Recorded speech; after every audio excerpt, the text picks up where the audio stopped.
O que é melhor, um título individual de renda fixa ou um ETF de renda fixa ou até um fundo fechado de renda fixa? Neste vídeo aqui eu vou responder várias dúvidas que vocês me colocaram lá no meu Instagram, otavio.paranhos, em que eu respondo perguntas diárias sobre investimentos globais, sobre como que você monta a sua carteira de aposentadoria global. Neste vídeo aqui eu vou explicar como que um ETF de renda fixa funciona, se vale a pena, se não vale a pena, para quem vale a pena. Então vamos começar direto para o nosso conteúdo, tá? Aqui neste vídeo eu vou responder como funciona um ETF de renda fixa, como que você vai ganhar dinheiro com um ETF de renda fixa, né?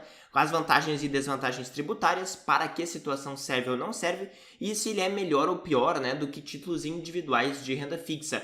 Saliento, tá, que aqui eu vou focar no fundo B5P211, que é um fundo de renda fixa brasileiro de tesouro IPCA brasileiro, que eu comento muito no meu Instagram, mas que isso aqui é válido para qualquer ETF de renda fixa nacional ou global, tá? Então no Brasil nós temos todos eles que funcionam da mesma maneira, então o B5P211, o IMAB11, o DEB11, etc. E no exterior nós temos o AGG, o TLT, o IEF e centenas de outros ETFs de renda fixa. Perfeito? Como que funciona um ETF de renda fixa? Um ETF ele é um fundo de investimento, então se você quer comprar, você vai comprar cotas de um outro investidor que está saindo do fundo, está deixando de participar. Essa é a principal diferença para um fundo fechado que você compra na sua corretora, seja qualquer corretora que você utilize. Então nós temos os investidores que saem e os novos investidores que vão trocar cotas por dinheiro. Observe que nesta situação o ETF ele já se mostra mais eficiente, porque o fundo em si ele não se envolve com a entrada e saída de novos cotistas. Todos os custos envolvidos com a entrada e saída ficarão com os novos cotistas e com os velhos cotistas. O fundo não precisa ter tanto caixa para ficar fazendo aquele meio de campo ali com os títulos e com o dinheiro que está entrando e saindo do fundo. Lógico que se nós temos mais investidores querendo entrar, sem que nós tenhamos investidores querendo sair do fundo, nós temos a figura do formador de mercado, do participante autorizado, que é um banco que foi contratado para justamente fazer meio de campo e fazer o quê? Fazer a criação, ou a redemption em inglês, né, que é a destruição de cotas, ou seja, novos investidores irão entregar o dinheiro para o formador de mercado, que irá receber o dinheiro. Este formador de mercado ele irá receber novas cotas do fundo e daí ele vai entregar estas novas cotas para os novos investidores. Com o dinheiro que este formador de mercado ele recuperou dos investidores, ele irá no mercado comprar os títulos e os ativos que vão para posteriormente o fundo. Portanto, ele vai entregar os títulos para o fundo. Veja que nessa situação o fundo também não fez nada, né? O fundo ele não ficou com os custos de transação, quem ficou foi o formador de mercado. Pode haver um pequeno spread aí, conforme nós veremos. Aqui eu peguei um arquivo do próprio site da B3 em que ele mostra que todos os grandes, as empresas brasileiras, os ETFs, os BDRs, etc, certo? Que todos eles têm até 3 formadores de mercado e eles também possuem sempre um spread máximo de negociação aqui, que é o valor máximo que este formador de mercado, o participante autorizado, pode aplicar sobre as negociações. Então ele pode cobrar ali 0,5% a mais, 1% a mais ou não. Mas veja que este custo ele ocorre somente com as pessoas que estão entrando e saindo do fundo, não ocorre com quem já está dentro do fundo. Se ocorre a redução do fundo é exatamente o contrário, né? Ele vai justamente entregar o dinheiro para os investidores que querem sair, embora ninguém mais queira vender. O formador de mercado, o participante autorizado, irá sim fazer uma oferta e comprar as cotas desses investidores que querem sair. Portanto, ele irá receber as cotas, entregar o dinheiro para essas pessoas, irá no mercado, né? Irá receber o dinheiro, entregar os títulos e irá para o fundo entregar as cotas e receber os títulos. Certo, pessoal? Então ele vai fazer sempre esse meio de campo. Quanto à liquidez dos ETFs de renda fixa no Brasil, tá? Ela é D+1. Isso aqui tem que ficar claro porque as pessoas confundem com os investimentos que são feitos em ETFs ou até ações individuais, que são de 2 dias úteis, D+2, tá? Para ETF de renda fixa é D+1, então você precisa saber disso. Além disso, esses formadores de mercado, como é que a gente observa se eles existem ou não existem? Aqui eu peguei um print, tá, do home broker da XP, embora seja fora do horário de mercado, a gente consegue ter uma percepção. Quando você observa o book de ofertas aqui, com os preços de compra e de venda, você observa que sempre dos dois lados existem uma quantidade maior sendo ofertada, tá? Então, por exemplo, aqui no caso do IMAB11, tem aqui ó, uma oferta de R$ 82,60 de 1.000 cotas. Em geral, tá? Essas ofertas maiores são dos formadores de mercado e eles podem oferecer este spread maior, a diferença entre a compra e a venda, conforme o contrato que foi feito naquela tabela que eu mostrei para você. É lógico que todo emissor de renda fixa ele possui um grau de risco que vai consequentemente determinar a expectativa de retorno, o retorno esperado, tá? Então, o que é melhor, Otávio? Isso aqui eu já estou antecipando algumas perguntas que eu vou responder ao final. O que é melhor? Um ETF de renda fixa de tesouro direto, de títulos públicos ou debêntures? Óbvio que você tem mais risco com debêntures, não é uma coisa melhor do que outra, é melhor para quem, né? Para quem quer assumir mais risco, debênture é melhor, com certeza. Se você quer assumir menos risco, tesouro direto, né? Tesouro nacional é melhor porque você tem um risco menor, que é isso que você busca, não é verdade? Então, fique muito claro, tá? Que o ETF ele é só forma. O que importa na prática, o que importa é no que você investe. É isso que você tem que pensar quando você compra qualquer ativo. Agora, sobre o funcionamento de um ETF de renda fixa igual a um funcionamento de um fundo de renda fixa, que é igual ao funcionamento de uma carteira de títulos individuais de renda fixa. Aqui eu coloquei uma imagem para você ver, né, quanto que você teria, né, se você resgatasse R$100 daqui a um ano, por exemplo, 2 anos ou 10 anos. Você deveria fazer um determinado investimento agora, conforme a taxa de juros do mercado. Eu já vou mostrar numa tabela para você. Veja que essa expressão renda fixa, ela existe porque a promessa no final é fixa. Não significa que ao longo do tempo você não pode ter variações. A promessa continua fixa, mas conforme as mudanças do mercado, você pode ter um título que vai para cima ou para baixo. Então aqui eu peguei um pequeno exemplo, tá, para mostrar para você como que uma carteira e um ETF e um título de renda fixa funcionam exatamente igual. Imagina que você tem um título de renda fixa com uma taxa prometida de 10% ao ano, você compra ele aqui, certo? Esperando que você vai receber o retorno desse fundo aqui em 10 anos, tá? Então em 10 anos você vai receber R$100. Se a sua taxa é de 10% ao ano, hoje comprando 10 anos antes, você deveria hoje pagar R$38,55, porque a cada ano que passa você vai aumentar 10% o valor do seu título até que você chegue lá no ano zero, né? Enfim, no momento do vencimento, recebendo R$100. Se hoje, imediatamente, as taxas de juros no mercado aumentam para 20%, por qualquer questão macroeconômica de risco de inflação, o seu título ele vai se desvalorizar de 38 para 16. Por quê? Porque R$16 a uma taxa de 20% ao ano, que é a nova taxa, aumentando 20% ao ano até o vencimento, chegará também nos R$100. Veja que você não precisa esperar até o vencimento para ganhar o dinheiro, tá? Então você pode, por exemplo, comprar aqui a 38 e vender aqui no ano 6 a R$56, você terá ganho ao longo desse período aqui 10% ao ano, porque o mercado reconhece que este título aqui, ó, que está no ano 6, ele é mais seguro, ele está muito mais próximo do vencimento e, portanto, né, ele reconhece que este título aqui ele é mais valioso que o que está há 10 anos, embora os dois não estejam no vencimento, tá? Então o mercado reconhece isso e o título ele vai se valorizando sim, tá? Isso aqui independe de marcação a mercado e qualquer coisa do tipo. Marcação a mercado é a mudança do valor de um título de renda fixa pela mudança dos juros. Não é simplesmente por você segurar um título. Isso aqui o que você está fazendo, que é segurar um título com uma taxa de juros constante, é o carrego, é o juro que você recebe, perfeito?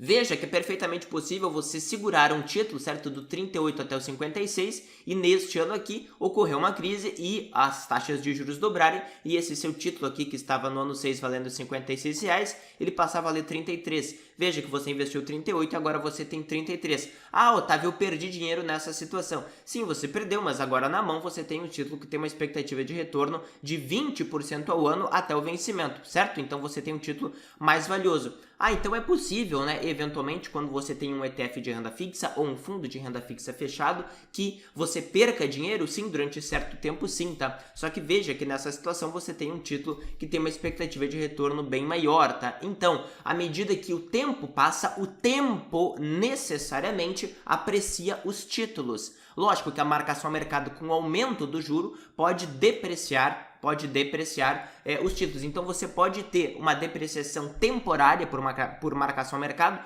porque a taxa de juros pode subir, mas ela tende a não ir ao infinito na maior parte dos países, tá? Mas o tempo sempre irá valorizar os seus títulos porque eles estão chegando próximo ao vencimento.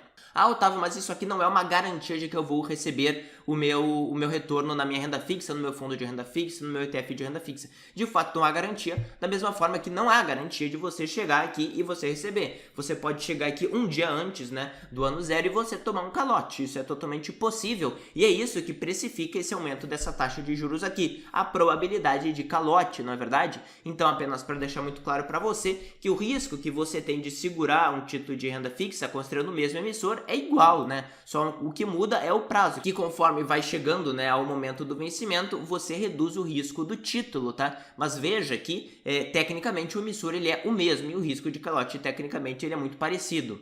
Então, por exemplo, se você tem um fundo de renda fixa, o ETF de renda fixa, que sempre investe em títulos que investem ali de 10 a 6 anos, você vai segurando e eles vão se valorizando dentro do fundo. Pode ter momentos que eles se depreciam, mas depois, se a taxa for de 20% para 10%, você vai ter uma valorização ainda maior. Por exemplo, você comprou a 16, agora está 33 porque o tempo passou, e depois tem uma queda do juro que pode levar ali o seu título para 56. Isso a gente observa, é o comportamento normal de qualquer título de renda fixa. Então, algumas dúvidas aqui respondendo para vocês. Pode dar resultados negativos antes do prazo médio, né? Porque se você tem um fundo, você tem uma carteira de diversos títulos que na média tem um duration médio, um prazo médio de duração. Pode dar resultados negativos? Sim, pode, certo? O juro pode ir lá para cima, pode ir ao infinito praticamente, e você ter uma desvalorização com certeza. Qual o rendimento esperado do ETF? Exatamente o juro que você observa hoje, tá? Então, quando a gente observa aqui, hoje uma carteira tem um potencial de IPCA mais 3, mais 4, mais 5, é este o retorno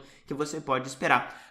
A renovação dos títulos ameniza a marcação ao mercado? Não, porque você pode não renovar nenhum título e mesmo assim você ter a marcação ao mercado que vai incidir sobre todos os títulos, ou você pode renovar todos eles e os novos títulos também serão precificados à nova taxa, então não muda nada, tá? Como é o IMAB5? Para quem não sabe, eu vou explicar para você agora a diferença que existe entre o fundo e os índices. Este aqui é o site da Ambima, certo? Em que aqui nós temos diversos índices que são carteiras teóricas de títulos públicos, tá? Aqui nós temos o IMA geral, que são os títulos públicos brasileiros, em que eles são subdivididos em outras cestas, outros índices por categorias. O IMAB são aqueles títulos que são indexados ao IPCA. O IMAB5 são aqueles inferiores a 5 anos, IMAB5 mais superiores a 5 anos e o IMAB5P2 é um índice modificado deste IMAB5 que também são inferiores a 5 anos. Então, quando a gente observa a lâmina deste índice, que não é um fundo, é uma carteira teórica de títulos abaixo de 5 anos indexados ao IPCA, que é o IMAB5, né? Nós temos esse desempenho aqui de setembro de 2019 até agora, em que nós temos hoje um duration, que é uma média de dias úteis, né, de 533, portanto um pouco ali acima de 2 anos de duração. Nós temos um yield, que é um juro acima do IPCA de 6,82% hoje, tá? E você observa que tem uma volatilidade bem controlada, né? O risco aqui seria o desvio padrão médio na casa de 2, 3%, que é bem baixo. Então este fundo B5P211 que eu comento tanto, ele justamente investe em uma carteira de títulos equivalente àquele índice ali do IMAB5. Quando a gente observa a composição, a gente vem aqui para baixo e a gente vê que ele investe aqui em NTNBs, que são Tesouro IPCA, destes prazos aqui, ó, 23, 24, 25, 26 e 27, nestas proporções aqui, buscando sempre manter uma cesta de títulos equivalente àquele índice que nós observamos. Quando a gente compara o prazo médio de duração do IMAB, que é o conjunto de todos os Tesouro IPCA, com o IMAB5, que é do Tesouro IPCA abaixo de 5 anos, veja que o IMAB5 sempre tem uma duração média ali em torno de 2 anos, 2 anos e meio, e o IMAB ele tem uma variação bem maior, então ele é bem mais volátil, conforme nós já veremos no gráfico. Quando a gente compara o desempenho do IMAB5 com, por exemplo, uma carteira de IPCA mais 5% ao ano, a gente observa que de dezembro de 2011 até agora, praticamente este foi o retorno, certo, do IMAB5. Veja que tem períodos com quedas de juros, como por exemplo ali de 2016 até 2019, que o IMAB5 ele desempenhou melhor, porque os juros caíram. Da mesma forma, né, de 2019 e 20 até agora, ele teve um desempenho pior do que o IPCA mais 5, porque os juros subiram, e consequentemente por marcação ao mercado ele teve esse desempenho pior. Mas veja que no total ele entrega o juro, que é justamente o retorno acima da inflação, e a inflação. Comparando inclusive com a média dos fundos multimercado no Brasil, que todo mundo adora pagar 2%, teve um desempenho pior, na verdade, do que o IMAB5, que você conseguiria investir em vários fundos aí muito mais baratos. Da onde que vem a origem do retorno que você tem do IMAB5 ou de qualquer fundo indexado ao IMAB5 ano a ano?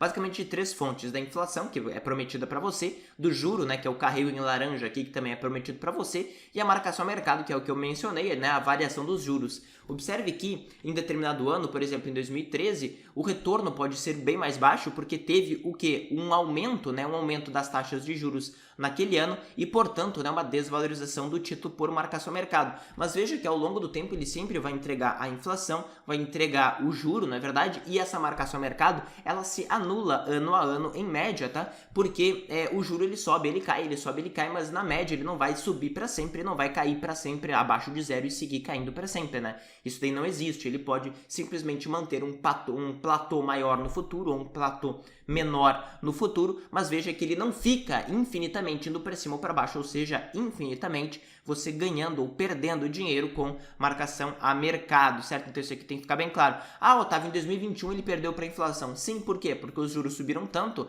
que a marcação a mercado foi tanta, que ele teve um desempenho inferior à inflação, sim. Você já pode pressupor e compreender que no futuro, né, obviamente, ou ele vai permanecer com este juro maior, portanto entregando um juro e um carrego muito maior, ou ele também pode, né, ter uma queda dos juros e, portanto, ainda uma marcação ao mercado que vai entregar um retorno ainda maior.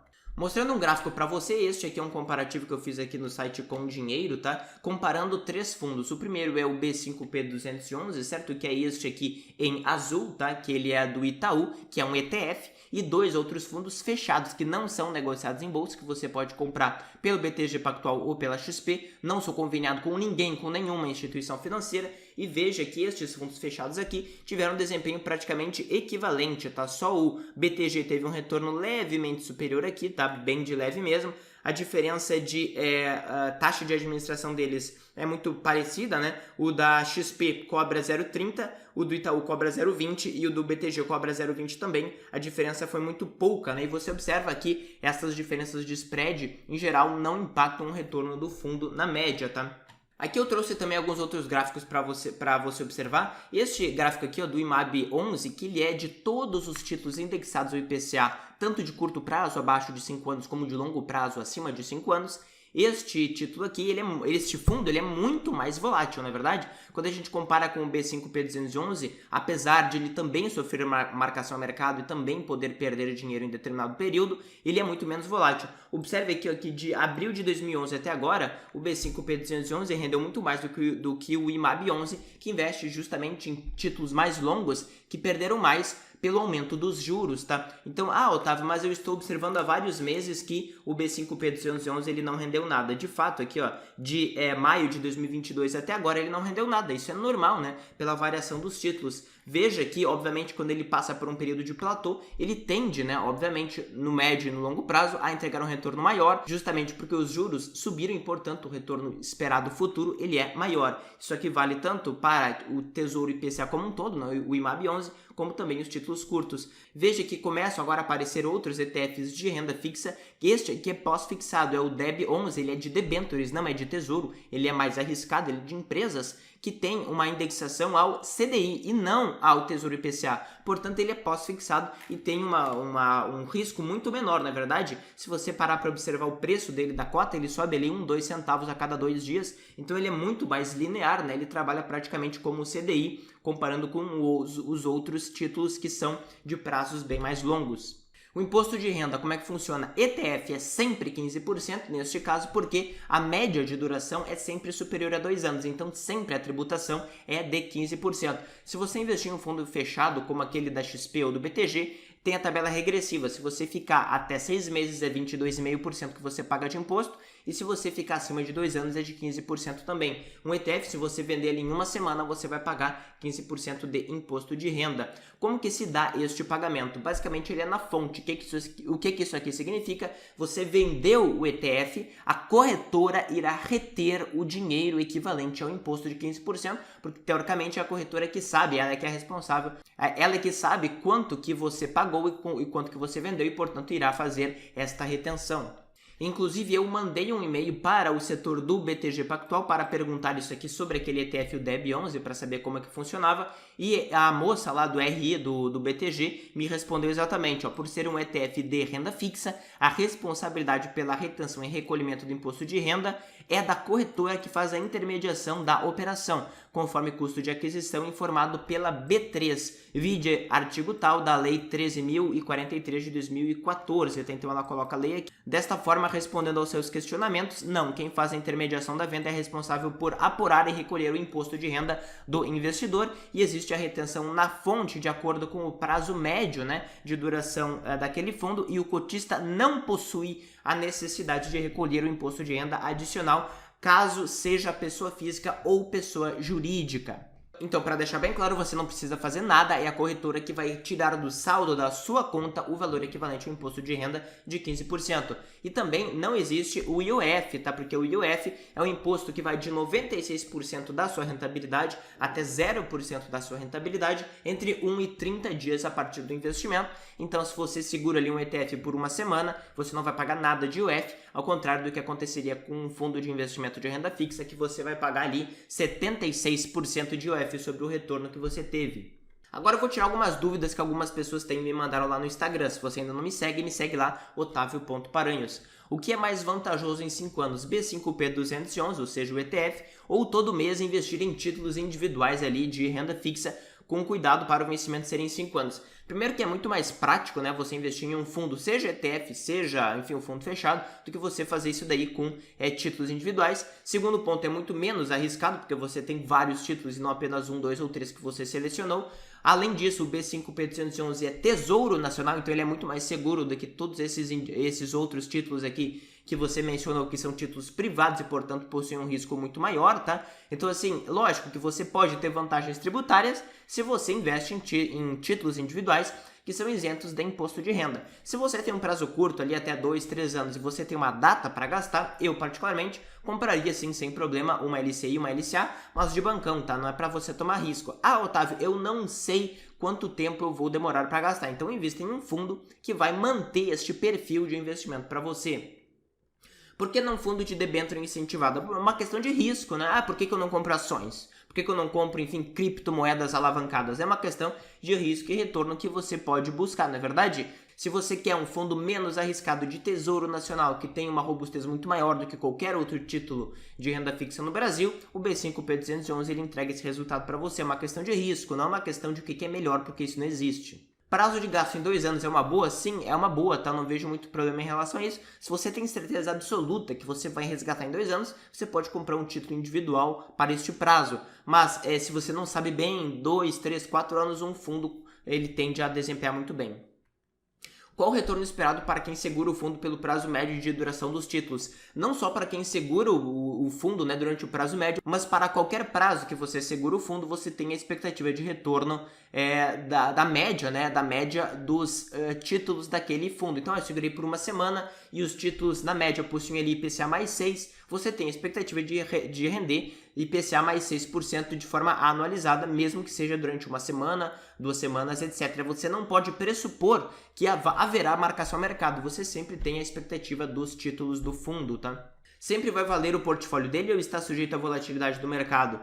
Ambos, né? Porque o portfólio dele, que são os títulos individuais dentro do fundo, estão sujeitos à volatilidade do mercado e à marcação do mercado perfeitamente. Então, os títulos dentro dele podem variar e, portanto, ele pode variar também. Mas veja que, pelo fato de haver o formador de mercado, o participante autorizado, haverá sim sempre o alinhamento do valor da cota com o valor do patrimônio, né? Do patrimônio do fundo, dos títulos do fundo. Sempre haverá este alinhamento. Você sempre está pagando 100% do patrimônio. Não há ágio ou deságio, como existe em fundos que não têm cotas variáveis, como fundos imobiliários, por exemplo, que pode haver ágio ou deságio. Isto não acontece com ETFs. Qual seria a maior diferença e semelhança entre o B5P211 e o Tesouro Selic? É a diferença entre o Tesouro IPCA, com prazo médio de 2 anos, e o Tesouro Pós-Fixado Selic, né? O pós-fixado ele não perde dinheiro, entre aspas, ele só sobe, mas tem uma rentabilidade que pode ser inferior, né? Em geral é inferior a títulos indexados à inflação, porque você está assumindo um risco maior por assumir um prazo maior. É uma questão de risco e retorno, tá? Se você não quer assumir nenhuma perda, é Tesouro Selic em termos nominais, mas você pode perder para a inflação. Se imposto é feito na fonte, porque algumas corretoras cobram quando vendemos? É justamente isso que eu havia mencionado, né? As corretoras cobram quando vendemos porque elas são as responsáveis por fazer a retenção na fonte. A retenção na fonte é a corretora tirar o dinheiro do seu saldo da sua corretora. Recentemente não houve valorização. Como o investidor ofere lucros com esse fundo? Bom, eu já expliquei ali, não houve valorização por uma questão de aumento de juros. Como ele se valoriza? Simplesmente porque ao longo do tempo, a cada dia que passa, os títulos passam a valer mais, porque eles estão mais próximos do vencimento, conforme eu mostrei na tabela. O valor da cota aumenta? Sim, com certeza aumenta, porque estes ETFs de renda fixa brasileiros, eles são de acumulação. Então, os juros, eventualmente, e portanto a reciclagem, né, da carteira, sempre vai voltando para o fundo e a cota dele vai aumentando. Por que vale a pena ter B5 P211 longe da aposentadoria? Eu não disse que vale, tá? Eu acho que não vale. Eu acho que todo objetivo financeiro tem uma carteira própria e, portanto, se está longe da aposentadoria, não faz muito sentido você ter renda fixa.